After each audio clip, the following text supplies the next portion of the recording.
ചലച്ചിത്ര നടൻ ഇന്ദ്രൻസ് ശനിയാഴ്ച മുതൽ സാക്ഷരതാ മിഷൻ്റെ 7ാം ക്ലാസ് തുല്യതാ പരീക്ഷ എഴുതും. കിഴക്കേക്കോട്ട അട്ടക്കുളങ്ങര സ്കൂളിലെ സെൻ്ററിലാണ് അദ്ദേഹം പരീക്ഷ എഴുതുന്നത്. രാവിലെ 9:30 മുതൽ ആരംഭിക്കുന്ന പരീക്ഷ 151 പേർ എഴുതുന്നുണ്ട്.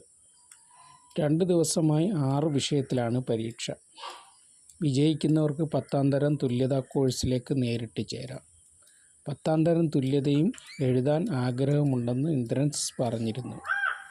ഞായറാഴ്ച നടക്കുന്ന 4ാം തരം തുല്യതാ പരീക്ഷ 55 പേർ എഴുതുന്നുണ്ട്.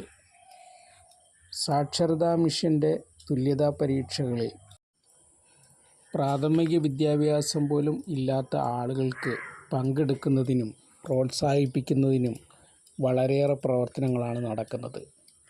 4ാം ക്ലാസ്, 7ാം ക്ലാസ്, 10ാം ക്ലാസ് തുല്യതാ പരീക്ഷ തുടർ പഠനത്തിനും അവസരമുണ്ട്. സർട്ടിഫിക്കറ്റുകൾക്ക് മറ്റ് നേരത്തെ തന്നെയുള്ള സർക്കാർ സിലബസിലുള്ള പരീക്ഷകളുടെ സർട്ടിഫിക്കറ്റിൻ്റെ മൂല്യം തന്നെ ഉണ്ടാകുന്നതായിരിക്കും. 10ാം ക്ലാസ് തുല്യതാ പരീക്ഷ എഴുതുന്നവർക്ക് സാധാരണ 10ാം ക്ലാസ് ജയിച്ച ആളുകളുടെ സർട്ടിഫിക്കറ്റിന് തുല്യമായ പരിഗണന തന്നെ ജോലിക്കും മറ്റും ലഭിക്കുന്നതാണ്.